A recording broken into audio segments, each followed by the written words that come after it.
What is going on, Clippers fans? Welcome to Season 3, Episode 23 of Clips and Dip. The Clippers are 2-1. They look unstoppable after this opening 3 games. We're going to talk about all the great defense we saw in the back-to-back wins. We're going to talk about what to expect from yet another back-to-back. Like I said, I am Chuck Mockler, joined by Adam Osland and Will Updike. Fellas, how are you doing after that fantastic Clippers weekend that we had? Will, we'll start with you. You're asking now? Now you care again about how we're doing? Yeah, I was out after game one. Previously, you did not. No, man, I'm feeling great. Like, look, you know what I've been saying. I've been banging the drum. I've been banging the drum all off season. It's looking very real. It's looking like some big brain moves. There we go. Yeah, let's just extrapolate this over the rest of the season. All of it, Multiply it by whatever, we're good. Also, is that an OG Jake Burns Clipper shirt? Hell yeah. That's when Rondo was on the team. That's awesome.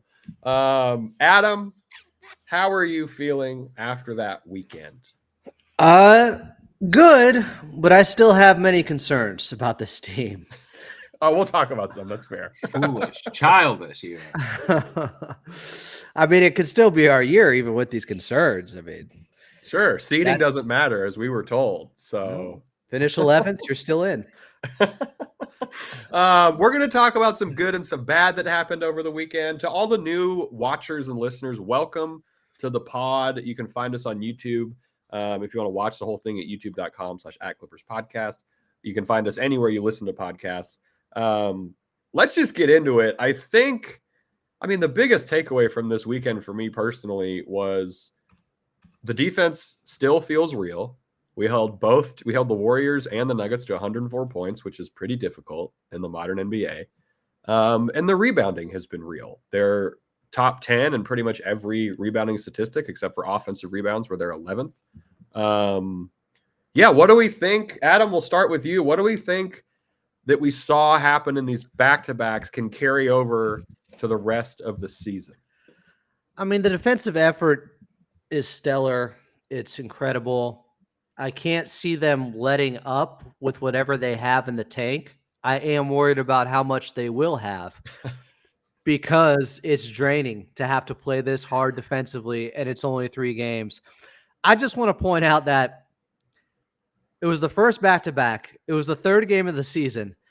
And by the end of the 4th quarter, to get him more rest, Derrick Jones Jr. was bringing the ball up the floor instead of James Harden. He was on the court, but he was playing off ball, which turnovers ensued. He threw it into the backcourt out of a timeout looking for Ivica Zubac. Like, that was rough. That's how desperate they were to try to figure out how to make sure James Harden has enough left to finish this game.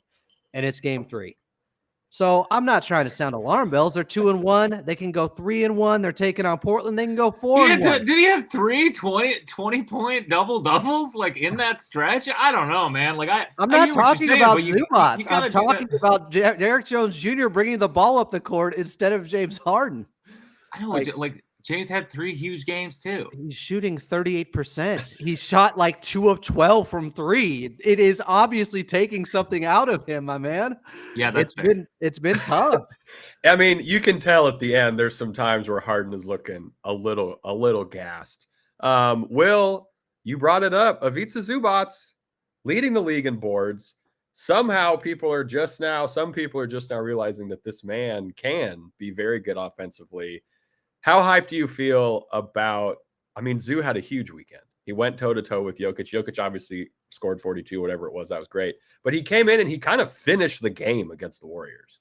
Yeah, one of the actual good aggregate accounts on Twitter. I think it was like NBA University. I didn't get Centelled, I tell you that much. But okay. They posted a bunch of the just all the pick and roll plays of Harden and Ivica Zubac, and I could watch that all day. It's a thing of beauty. They've really got that thing worked out. It's, you know, we talked about it leading into the season. They're going to have to lean into Zoo a little bit more offensively, and so far. You know, it was a little, I thought out the gate, he struggled a little bit, but since then he's really hit his stride. And another guy, you know, you talk about James Harden needing to be off ball to get some rest. Adam, who's been very skeptical of Zoo's cardio called him Ivica Zubac, I believe.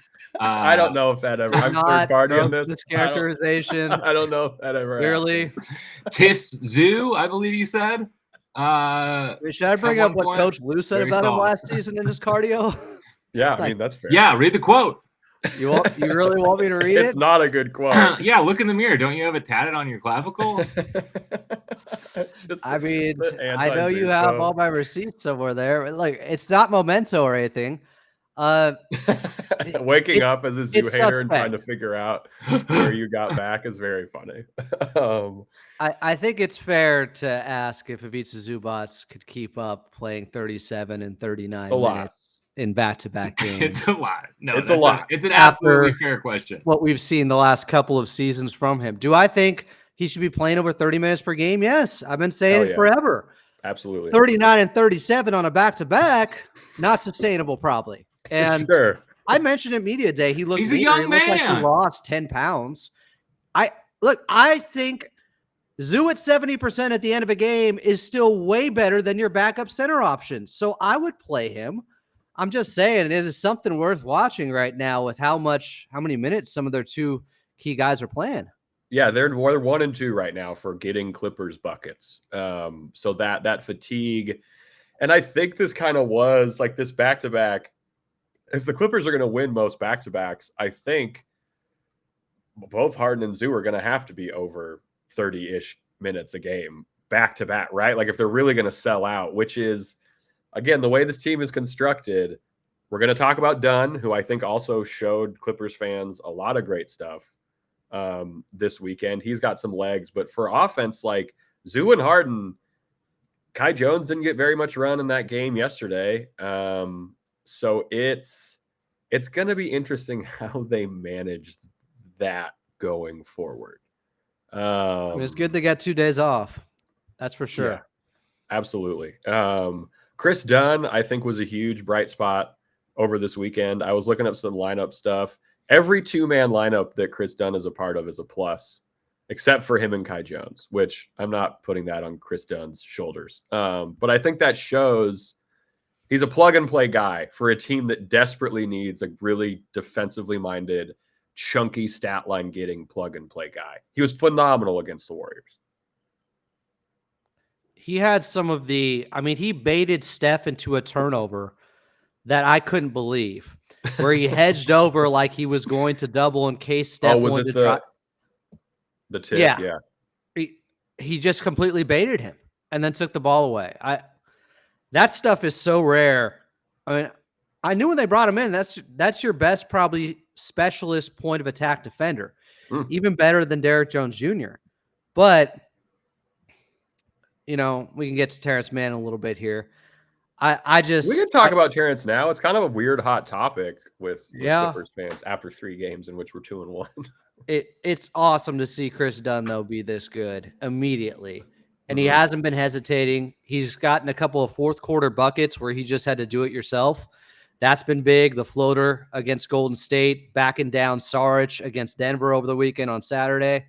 Like, he has given them everything they could ask for so far. Dr. Shap's guy has been balling out.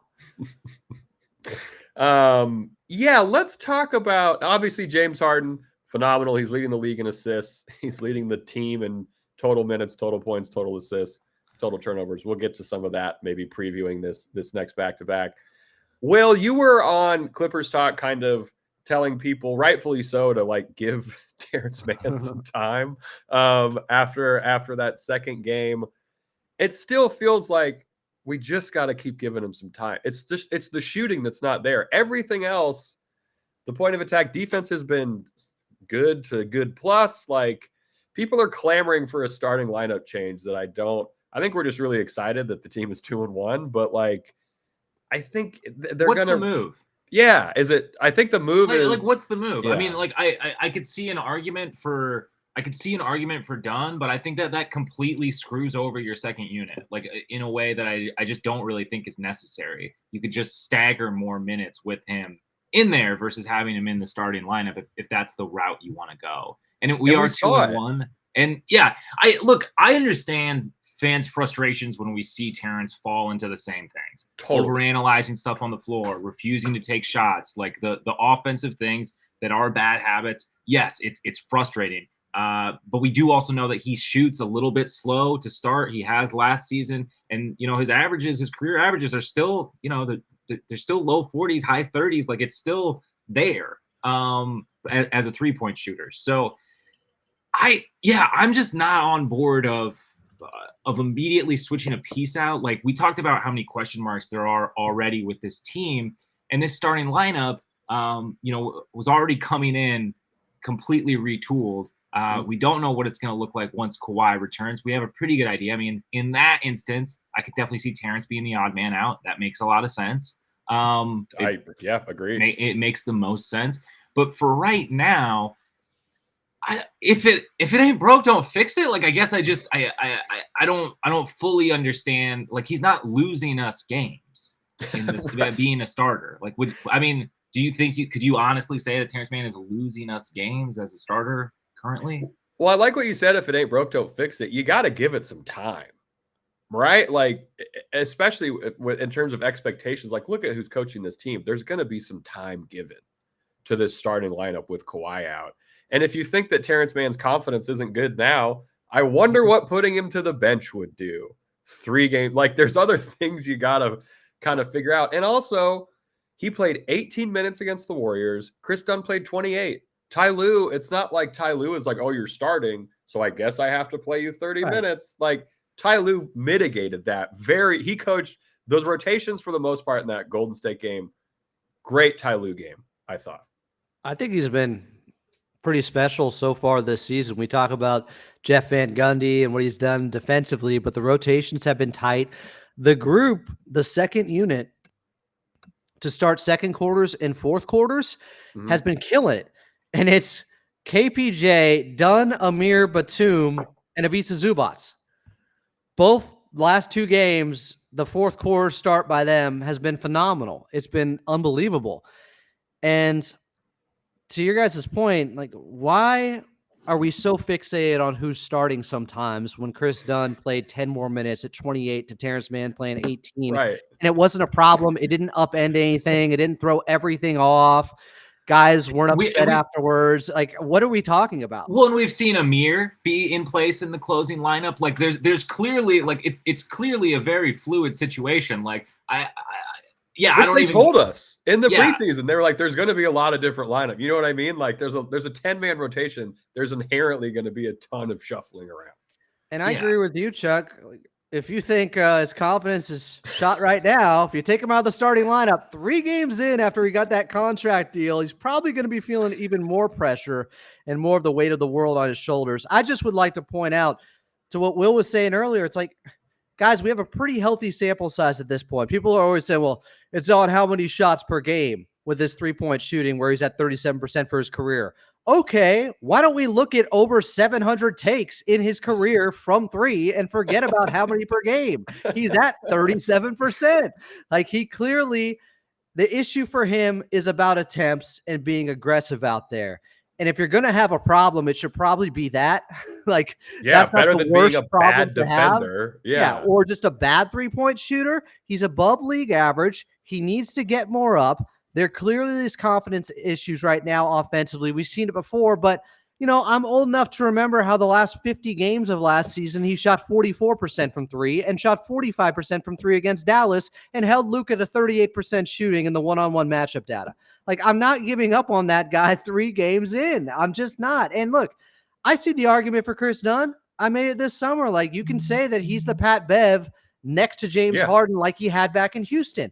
But in 3 games, you're going to make the move that quickly when it's not that big of a deal to get him more minutes than Terance Mann anyways, like we just saw last game. I don't see why there needs to be this sense of urgency. People are looking at the lineup data and seeing that the starters have been outscored by 22 points so far. But when it's that small of a sample size right now, I'm just not going to put everything into it and let things play out a little bit longer. 10-game sample size. Maybe less. It depends. Did 2 and 1 give them a little bit longer of a leash to figure stuff out, to do more stuff with Terance Mann, to see what KPJ has? Does the Portland Trailblazers game if they can go up 3-1? Does that give them more time to figure things out? Maybe. I think it is record dependent, because I agree that there has to be an onus on winning games and staying in front of the Houston Rockets this season and trying to keep your pick. That's a big deal. Absolutely. I like what you mentioned about that second most played lineup. KPJ, Dunn, Amir, Nico, Zoo. They're plus 10. Think how much better they'd be if KPJ was making shots. That would be fantastic. Another fun lineup I like. It's only 9 minutes in, but it's plus 10. Harden, Norm, Dunn, Derek Jones Jr., and Zubac. That is a lineup that I think we're going to see more of, possibly the new Power Rangers. But see, that's what everyone would say. That's why you put Dunn in for Terance Mann in the starting lineup. That's right, the starters plus Dunn instead of Mann, right? The Dunn Rangers. Yeah, well, maybe. Somebody said, this was interesting the other night, they said Power Rangers Turbo, which was another iteration later on, because they're playing a little bit faster and having more outlet passes, I guess, and more high-flying dunks. But yeah, I get the argument. I just think it's far too early, guys, to give up on Terance Mann. It's not going to help him. Will, what's the Updike fun check after 3 games? Oh man, we've never done one this early, but it's been a pretty fun couple of. We're having a great time. I mean, it's like we talked about in the preseason. It seems like the team is leaning into this defensive identity. They have and just an identity at all is something that's very new for this team as a whole. And then just bringing in some youth and athleticism. This is like a look and a brand of basketball that I think has been very much missed by Clippers fans. As great as the highs of the 2-3 era were, this is a fun brand of basketball. And like I talked about it. I think we've talked about it in every game, like post game preview. But like this team is going to play it. They're going to be top 10 in clutch minutes all season long. Most of the games are going to come down to the wire. And if that doesn't excite you, if that's not fun to you, then I'm sorry. I don't know what to tell you. Watch reruns of the Warriors with KD back in their reign. You know who's gonna win. Like if you want to have some fun, it's right here. It's right here. Shaky, spotty offense, committed defense equals close games. Good time. They are leading the league currently in clutch time minutes with 17 clutch time minutes, last 5 minutes of a game within 5 points. I think Will's right. Like top 10, games. They maybe end up top 5. It's going to be a lot of cardiac clips we're going through this season, I guess.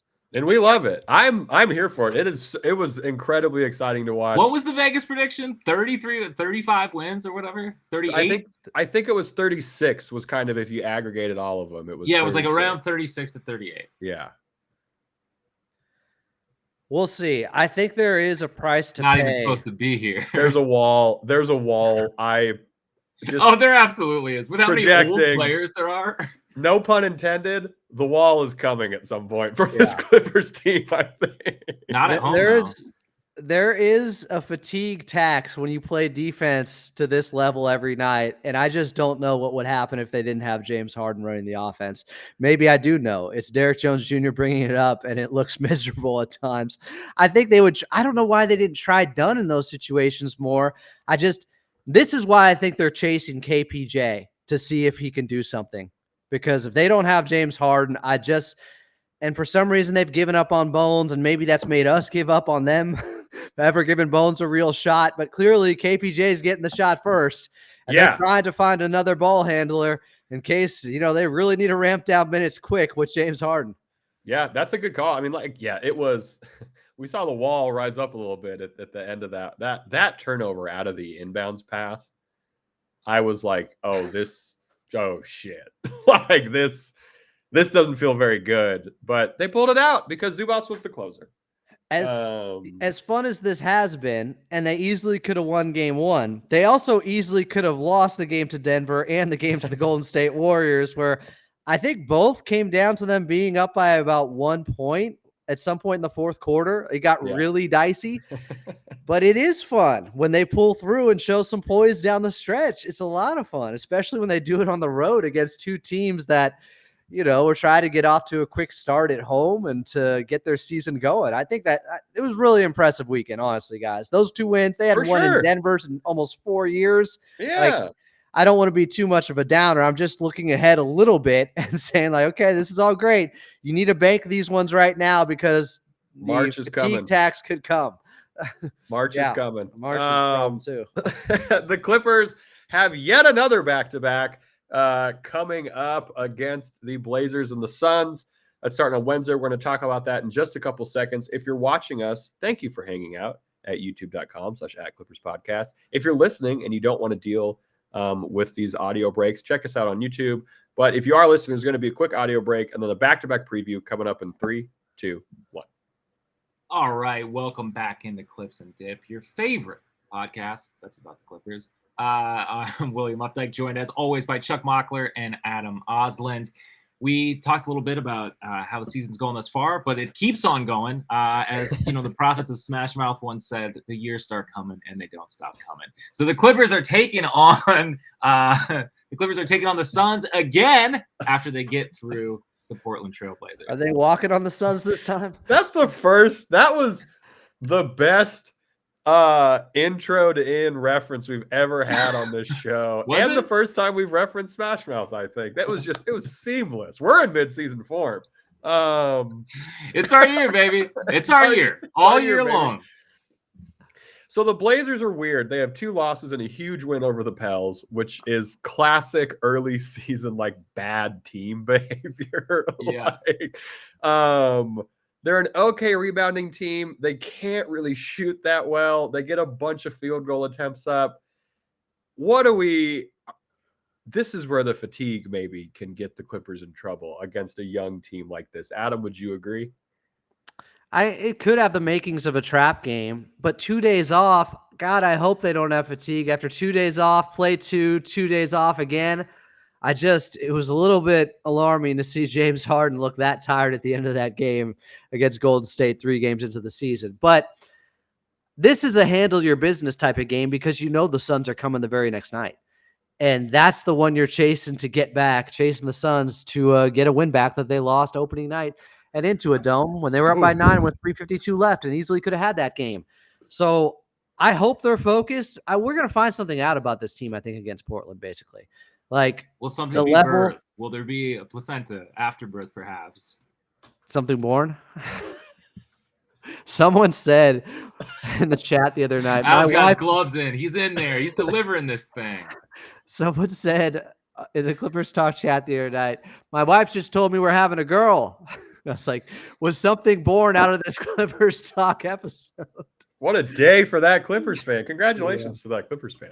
Yeah, way to go. But a big game, I think, against Portland to see where their focus is at, to not have that let down after a big weekend, I think.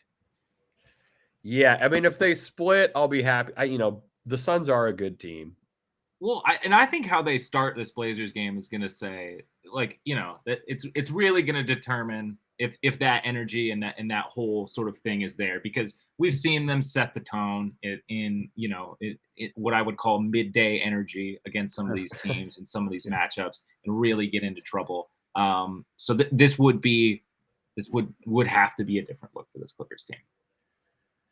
Yeah, I wonder what punting on a game looks like for this Clippers team, because the bench is good. You know what I mean? Like, it's just, play the bench more, but the bench doesn't quit. Like, it's not like the bench is full of streaky scorers. The bench is full of guys who like to be dickheads on defense. I say that lovingly. Are they scoring points? Right. I mean, that's the only other issue. The other essential part of the game. Yeah, points. The Blazers game, I'm interested to see what they look like.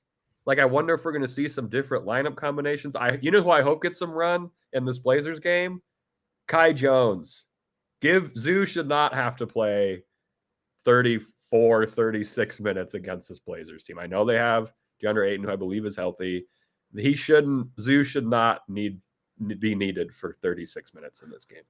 Well, and Kai Jones has a game-winning oop against the Blazers in the preseason. This is his team.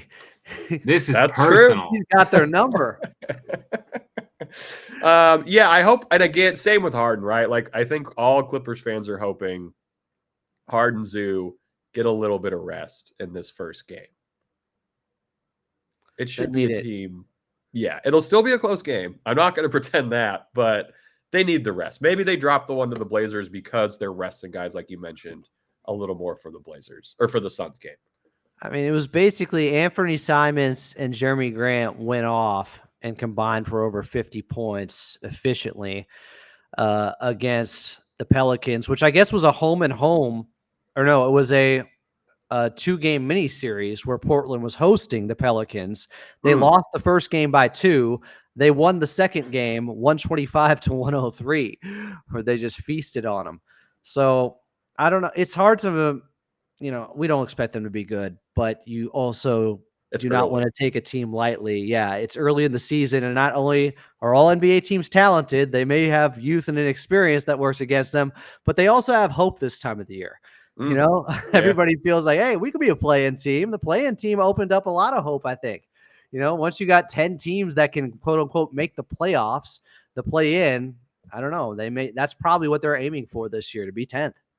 I'm interested to see too, because Jeremy Grant is a guy that a lot of Clippers fans want the Clippers to try and trade for. He's been rumored, but like, I mean, that's not happening. His contract, dude. Yeah. I don't. Will's like, could be though. Could be the move. Will they take PJ Tucker and Bones? I mean, sure. That's $30 million, right? Yeah, that money works. That covers it. Extra, add 15 mil every year just as a cash kicker every year from Ballmer. The Suns game is on Thursday. The Suns are 30th in field goal attempts per game, which surprised me. I just didn't think they would be dead last. I know they're very efficient, and it's early. Do we think the Clippers will look better or worse than opening night? And will they make more than 8 threes this time? I think that I expect them to look better. I mean, I thought the turnovers were a huge issue, and they just kind of looked not as coordinated on the offensive end. But then again, like, you do have the fatigue. I still really like the way this team matches up against the Suns. Mm-hmm. Like, if that was going to be a playoff series, I'd obviously be very, very tough. But I like the way these teams match up for the Clippers. Okay. Yeah. Adam? So they're last in attempts, and it makes me think, okay, where are they in pace? They're only 18th. I mean, it's not fast, but I would have thought they'd be like 28th through 30th somewhere in there in pace. So are they taking a ton? Are they taking a ton of free throws? Are they just the worst rebounding team? They're definitely taking a lot of free throws. They did against the Clippers, right? So they're 6th in free throw attempts. They're at 29. I think they had 35 or 36 against the Clippers in that game that went to overtime. Yeah. So that's part of it. And rebounding, they're 29th in offensive rebounds, 6th in defensive rebounds. Percentage-wise, 29th in offensive, yeah. 10th in defensive rebounding percentage, 29th in offense. So, like, kind of middle of, like, if you're not, like, being bad at offensive rebounds is one thing, but they're not horrible at defensive rebounds. Well, they're turning it over 17 times a game. That plays into it. That's about 20th, I guess. But regardless, I like the matchup too. They should have beat them opening night. Agreed. Take care of business against Portland. Get ready for a revenge game against the Phoenix Suns. And Phoenix could shoot better in that game. Sometimes they have the jump shooters and the talent that there's not a lot you can do if guys are on and they're really hot, just like that shot late with KD over a double team. Dude, sometimes they make those and it's their night. But, I mean, that's how – when you talk about the Clippers and what it looks like when they have a punt game, I assume the effort's still going to be pretty good. It's just going to be a team knocking down everything, That's what and if that's your only worry, I mean, you're in a pretty decent spot defensively. There's nobody that can do anything about some of the hot shooting in today's league once it gets going.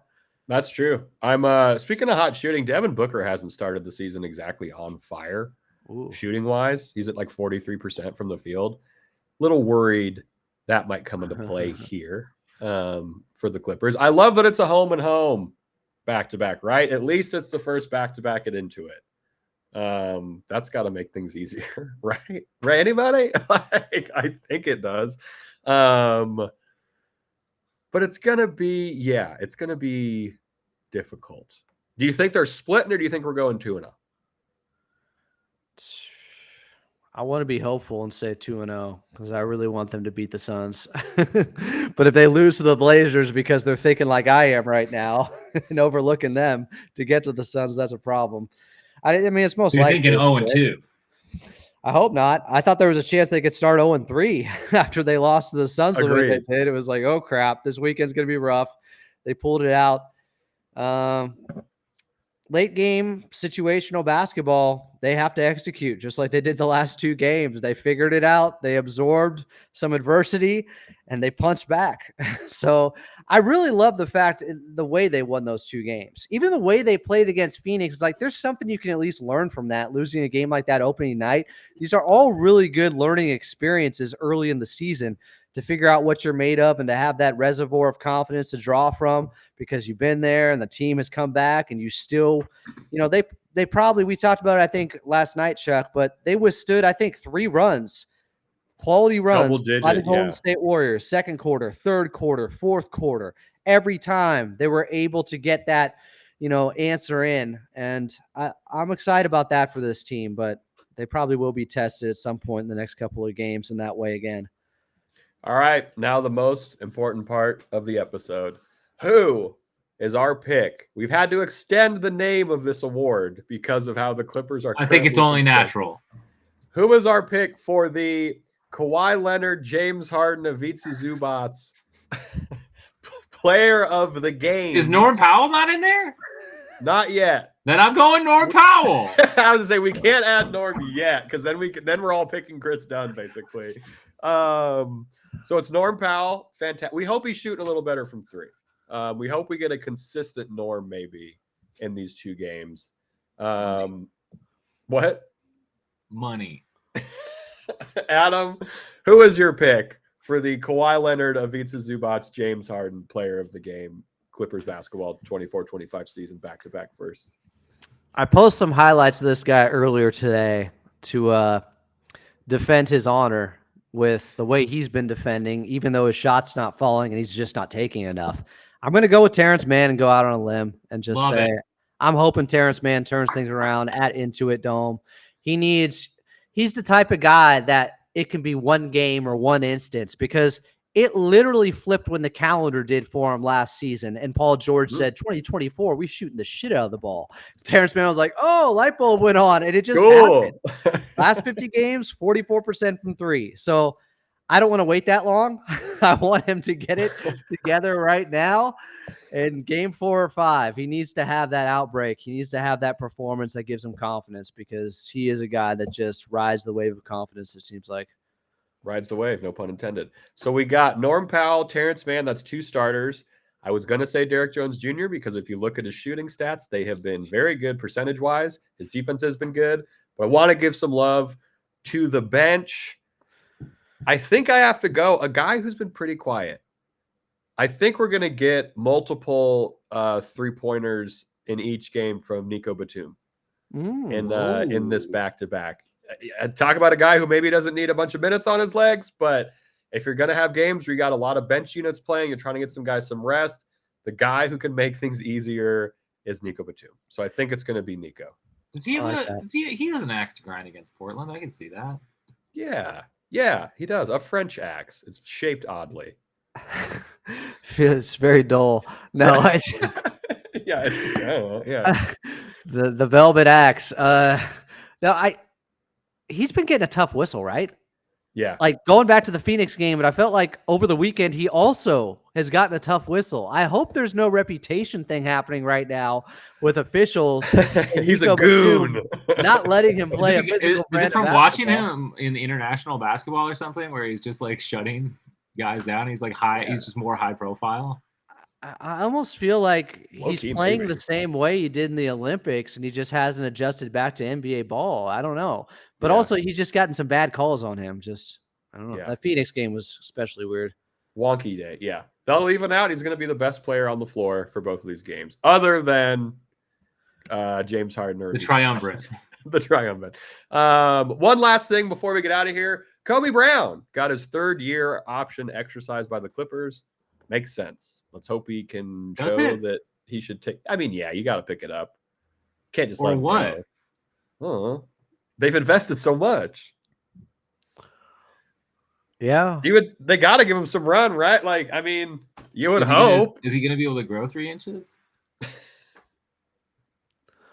Well, he is a Maybe. younger player that they drafted, right? How old is he? Isn't he 25? He's going to turn 25, yeah, by the end of this year. Well, he's turning 25 at the beginning of next year because his birthday is January 1st. By the end of this season, yes. Yeah. Well, I thought you meant literal year. I only said that because his birthday You're right. is literally the 1st. Yeah, we'll see what happens with that. Also, we haven't mentioned him. Jordan Miller might get some run in one of these games. Who knows? That'd be great. Right? Love to Portland. see it. Blow out Portland, get Jordan Miller some minutes. That would be cool.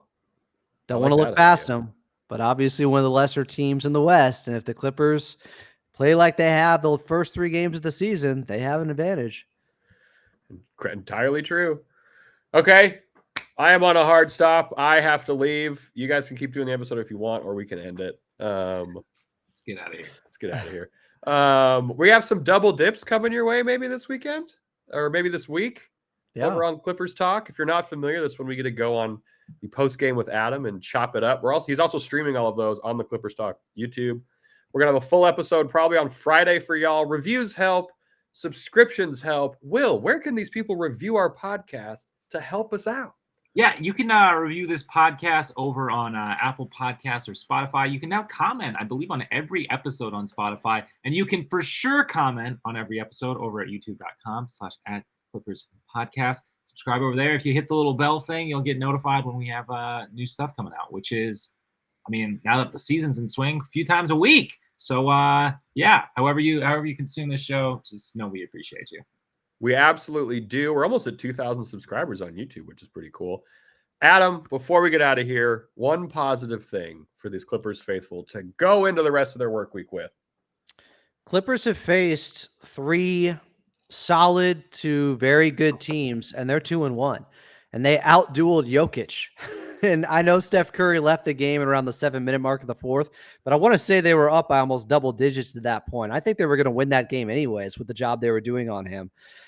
This Clippers defense is 3rd right now in the league, 3 games in, but more importantly, it just matches, the eye test tells you the level of effort it's otherworldly, and they have the defensive personnel. We talked about it as soon as they brought in Derrick Jones Jr. Oh, they're pivoting to defense. They're going all in. Bring back Batum, bring in Kriss Dun. Here we go.